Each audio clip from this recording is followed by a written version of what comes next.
Hi, this is Marvelyn Brown, and thank you so much for joining me today. We are going to talk about running your business on autopilot in this episode of the Inner Word Minute.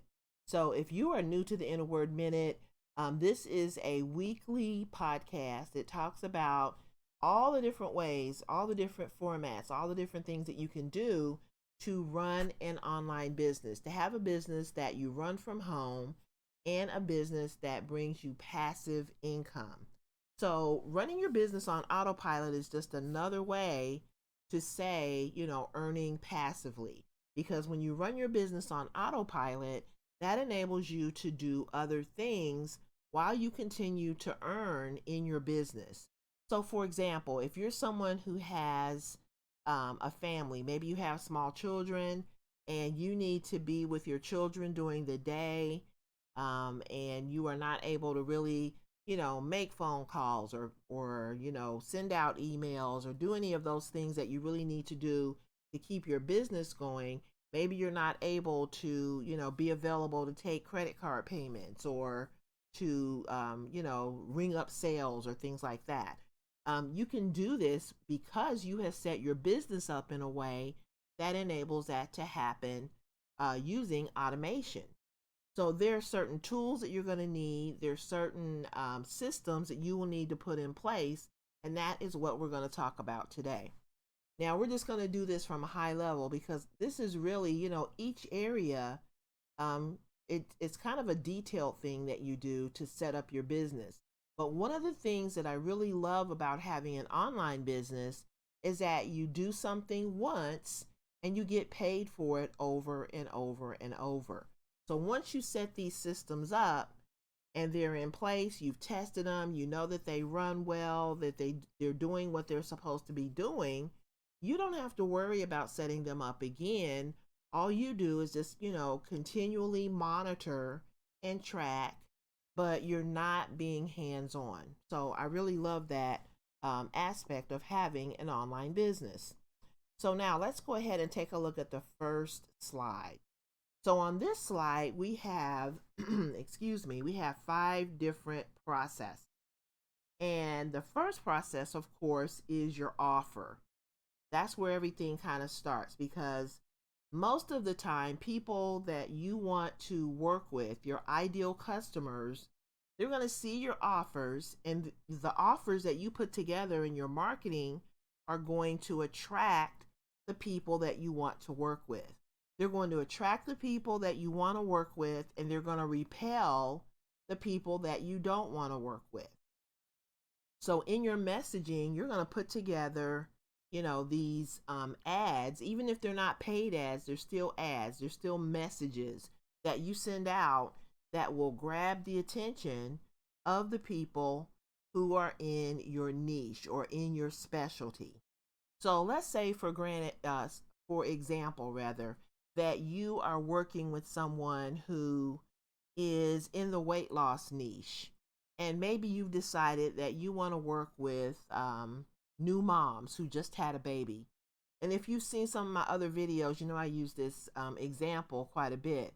But the thing that you want to do is you want to reach out to new moms who have some excess baby weight that they might want to shed. And so your offers are going to be tailored to new moms. You're going to be using words, you're going to be using images, you're going to be using phrases that identify with, people or women rather who have just had a baby who want to shed that excess weight. And so it's going to grab their attention. They're going to click on your links and they're going to go to the next phase of your process, and that is they're going to become traffic to your website, to your blog. And that's one of the reasons why you want to have a blog or a central hub that you can send people to so that they can learn more about what you have to offer. So we'll go back to the example of the new mom.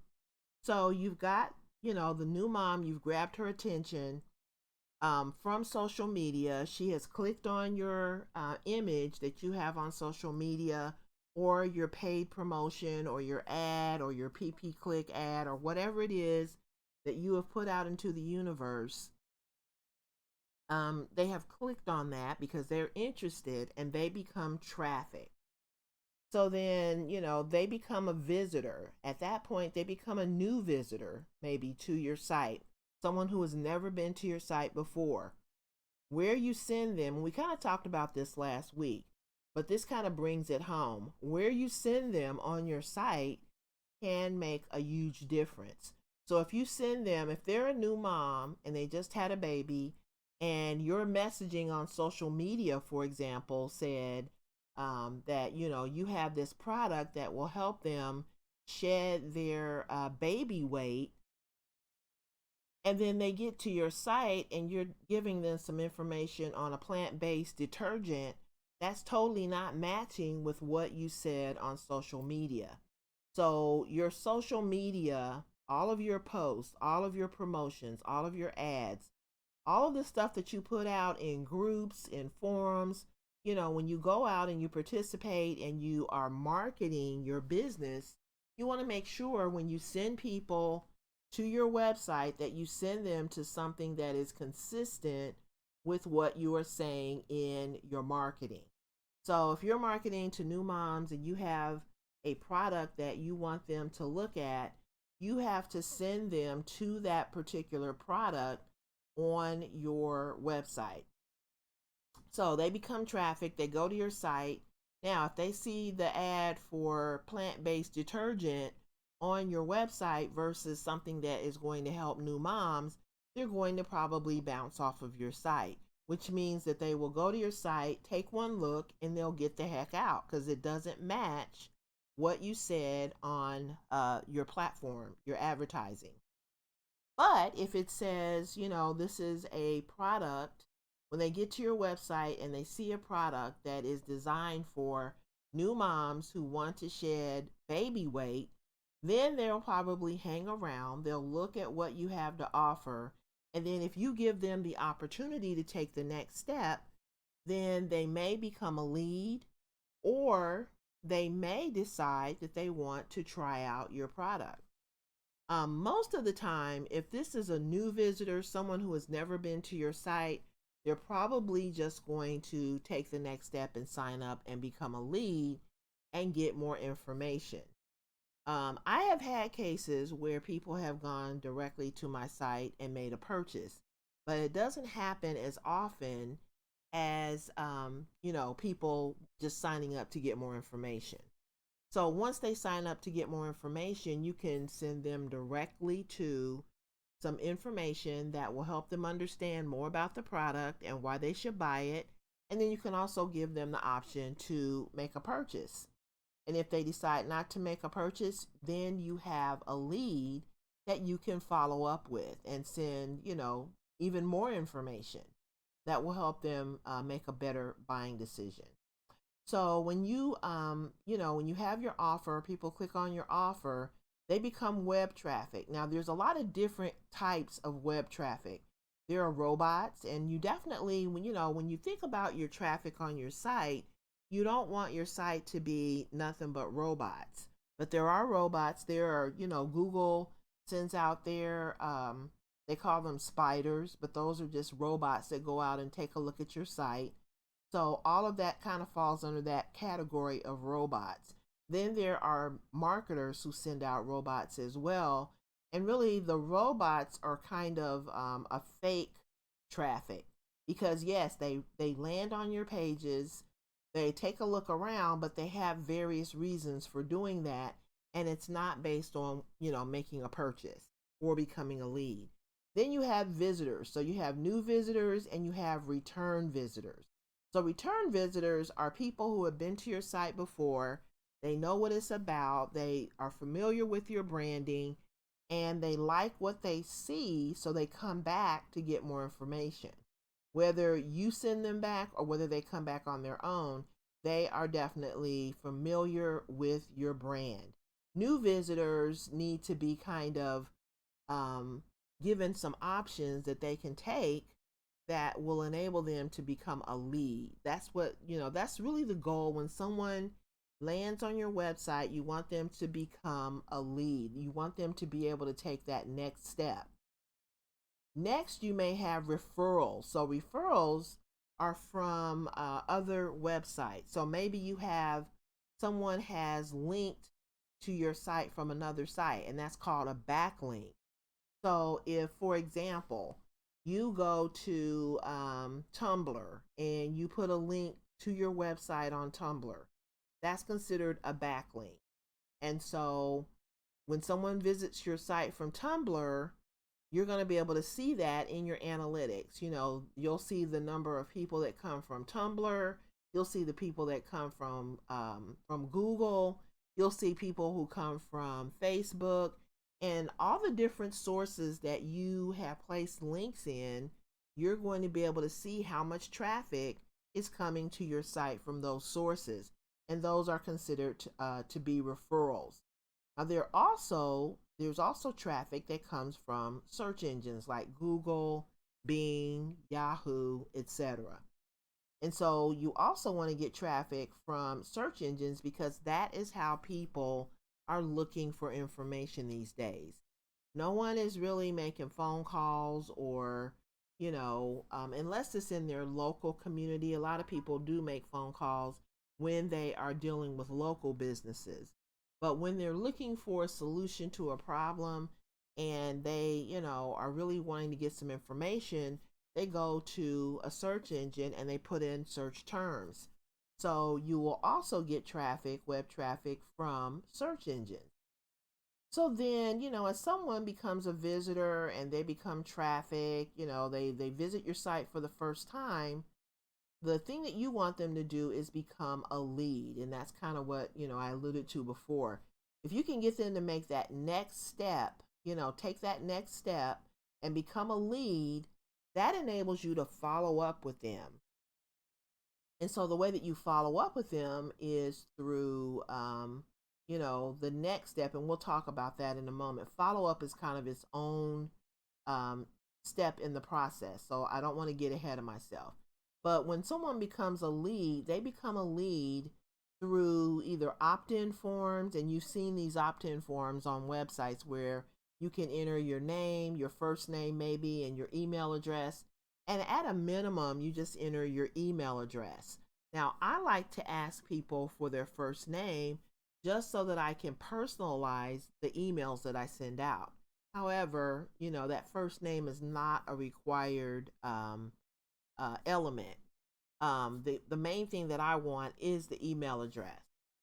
And so you use opt-in forms to generate leads. You use exit intent forms, ribbons, timed opt-ins, landing pages, and landing pages that have opt-in forms on them are really a great way for you to build your list. Sales pages can also have an opt-in form. They can also have, a link that will enable someone to make a purchase. Bridge pages. So you may have a bridge page that is set up that takes your visitor from your affiliate offer to your website so that they can sign up and become your lead before you send them to your merchant's website to make a purchase. So we kind of talked about that last week in last week's episode as well. You don't want to send someone, if you're an affiliate, you don't want to send someone directly from your affiliate link to the merchant site, because then they become the merchant's customer, and they may make a purchase and they may not. If they don't make a purchase, and even if they make a purchase, that's just a one-time fee that you're going to collect.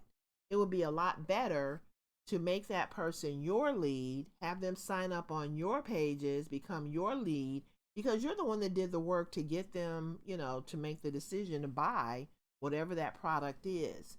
So you want a way for them to become a lead, and then you want to send them on to your affiliate website. And so that is where your bridge pages come in. You can also do this using email.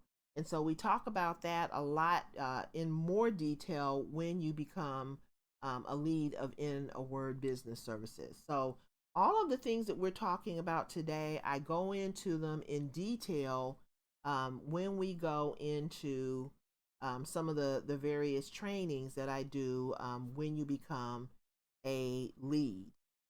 But bridge pages are definitely a great way for affiliates to make sure that they're going to earn, the maximum amount of commission.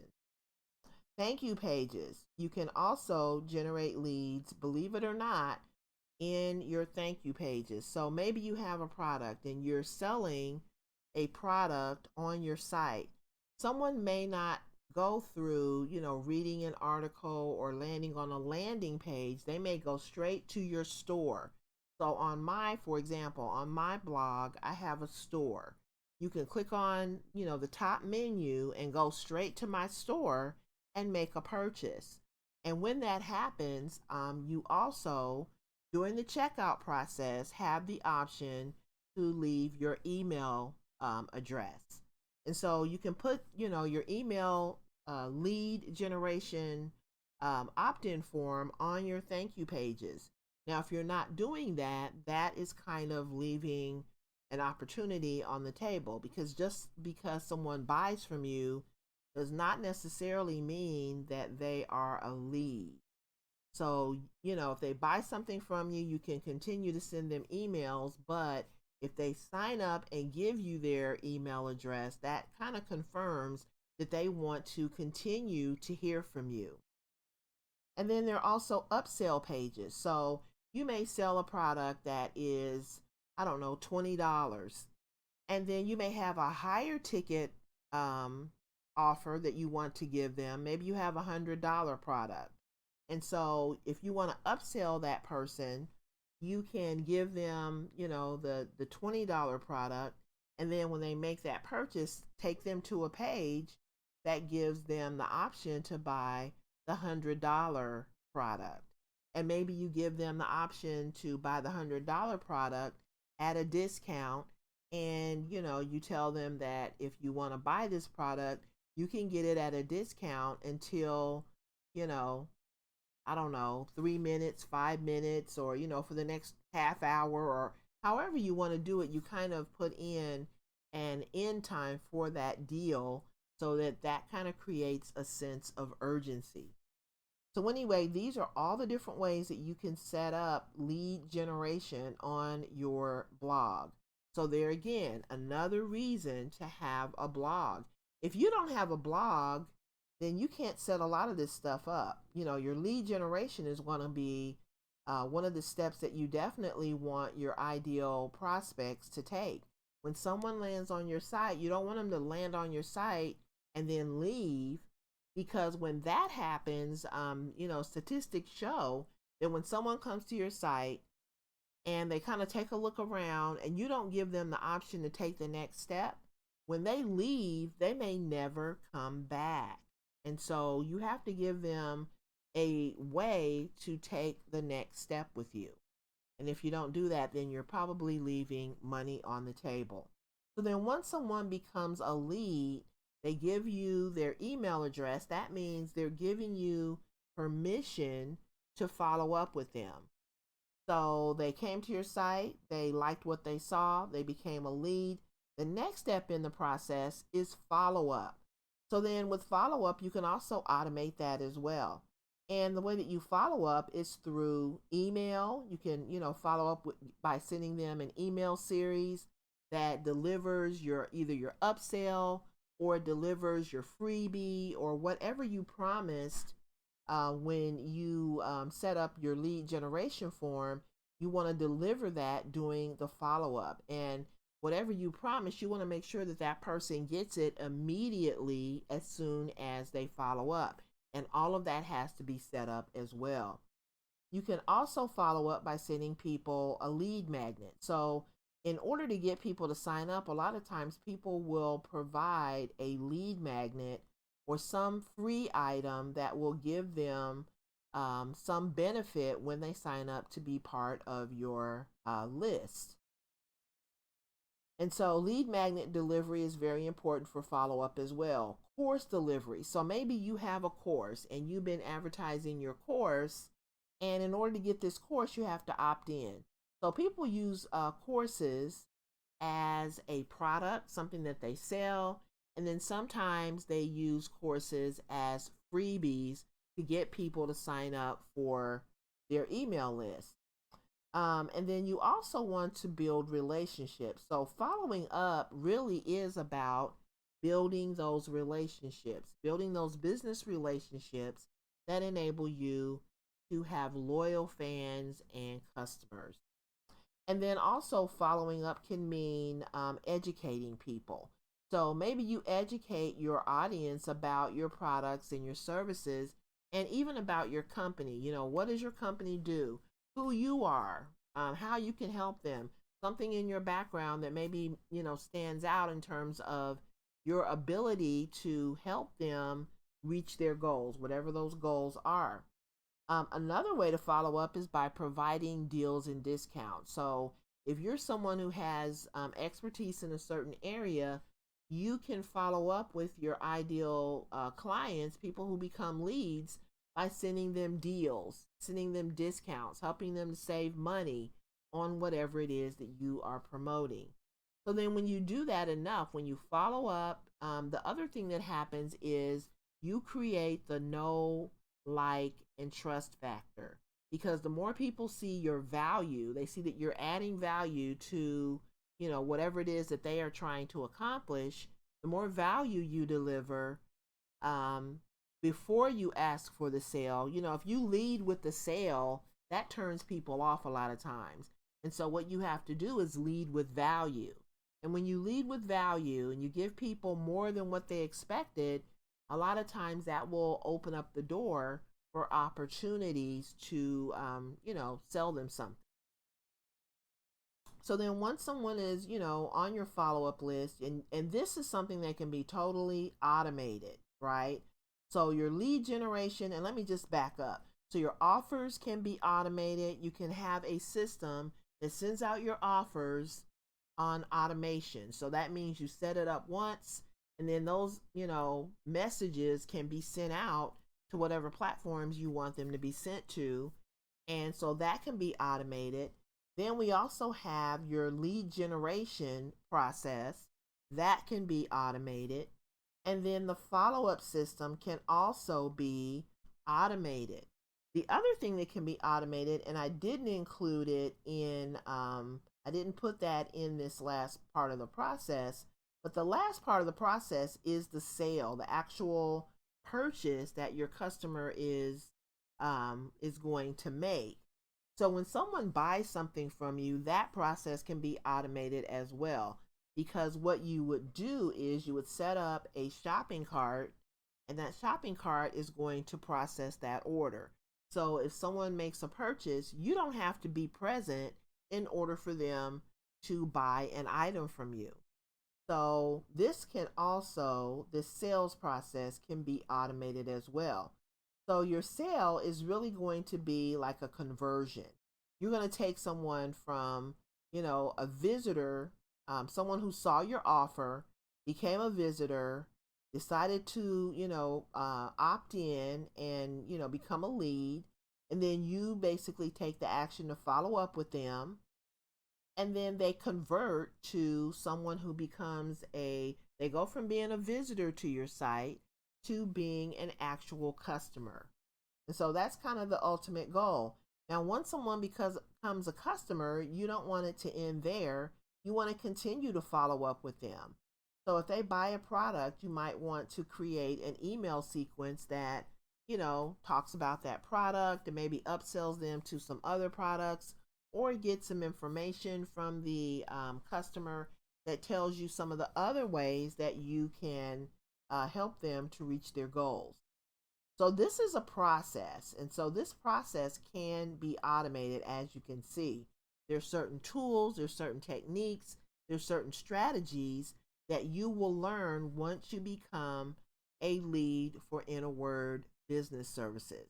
So what I would recommend is heading over to my site and signing up, because I'm going to show you, once you sign up, you will be able to learn all the things that you need to do to get this set up for your business. Now, here is another infographic that I put together that kind of makes it more real, I think, because this is what we as consumers are used to seeing.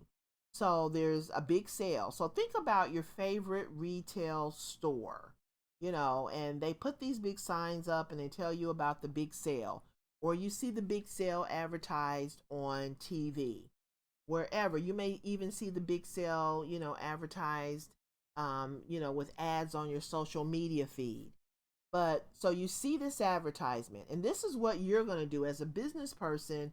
You're going to be putting out these ads or these messages that say, here's the big sale, here's the big offer that I'm going to give my customers, when they do business with me. And then the next thing that happens is they become traffic. It's kind of like, right here where we have web traffic, only this is kind of visualized in a different way. But basically, they become traffic. If they're enticed by your big sale or your big offer, then they are going to become traffic. Once they become traffic, they go to your site and they've landed on your site, and they have the option to either, leave and go to some other site, or they can become a lead. So you have to give, and I've seen, this is the thing. I've seen people that have websites, they have a static website, or they have a website that they haven't updated in umpteen years. There's no opt-in form. There's no offer. There's no freebie. There's no nothing. They just kind of do a blog post, but they haven't given people an option to take the next step. And so you definitely, on all your blog posts, on all your pages on your site, you want to have a place where people can take the next step if they so choose. So hopefully they become a lead. Once they become a lead, they go into your follow-up system. And in this follow-up system, you're motivating them, you're educating them, you're informing them. And so you go through this follow-up, process until the person decides, you know what, I've learned enough. I like this person. I trust them. I'm going to go ahead and take out my credit card and I am going to make a purchase. And so this is the process. This is really just another way of looking at this process.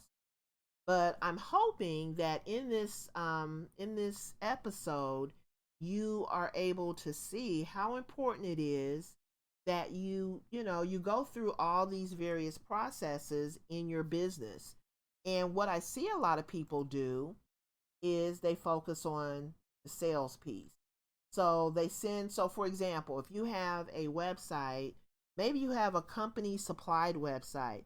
So maybe you're a Pampered Chef representative, and Pampered Chef gives you a company supplied website that you can use to promote their products. And I'm just using them as an example. I don't know what their policies and procedures are, but the bottom line is you want to sell Pampered Chef. So what I see a lot of people do is they take their products off of their company supplied website and they put links to the sales pages. And so they start their engagement with their ideal customers by sending them a link to a sales page. And they've totally, just left this whole front end off. They have totally left this part out. They're not doing any offers. They're not generating traffic. They're not, generating leads. And they're definitely not following up with anybody because they're starting their process or their relationship with their customers on social media or in forums or in groups with a link to their sales page. So, a lot of times when people, especially if they're not familiar with your company, they have no idea who you are or what you do or whether you're trustworthy. They're not even going to click on your link. They're not going to click on your sales link. And so you have to really nurture that relationship and build up to the sale. The other thing that people do, and this is what I do, you can kind of go through your own process. But when you are, or when I am getting ready to buy something, I normally, if it's something I'm not familiar with, I will go out online and do a little research.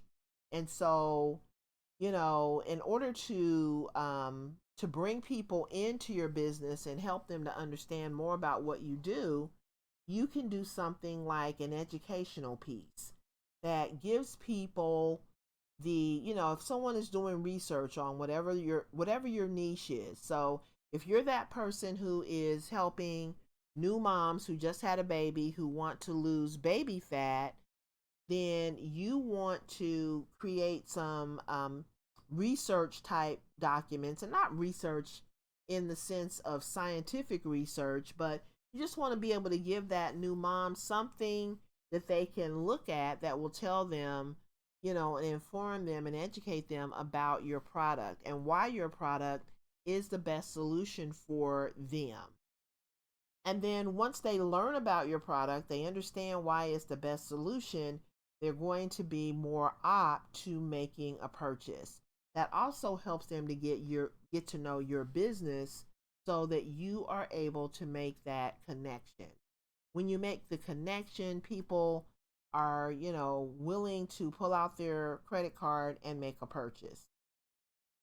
So now I hope that I have given you some information that will help you understand more about the sales process, and really this is not the sales process as it stands.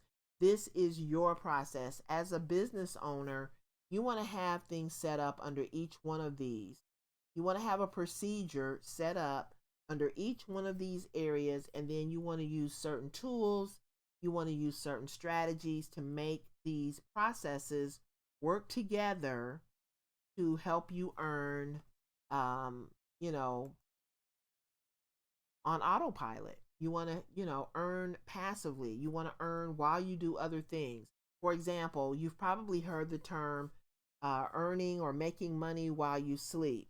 When you set up your business in a certain way that enables you to run your business on autopilot, you are definitely putting yourself in a position to earn while you sleep. And that's really the goal. We want to be able to spend time with the people who matter most. We want to take care of the things that matter most. We want to run our businesses on a flexible schedule. And running your business on autopilot doesn't mean that you neglect your business or that you don't do the things that you need to do. But what this does is it gives you the opportunity to do other things and then, work your business. Maybe you work your business at 4 o'clock in the morning while your family is asleep. Maybe you, when you put the kids down for their nap, you run your business. You go in and you take care of, following up with people who send you questions, or, if you do a video, you can do a quick video while the kids are asleep, or whatever your process is, you can do that on your schedule versus having to be stuck with, trying to balance, your home, your family, and your career and all of that, and running around like a chicken with your head cut off. So I hope this has helped you. I'm going to go ahead and sign off for now. Thank you for watching this and listening, and I will see you on the next episode of the Inner Word Minute. Have a great week and make it productive.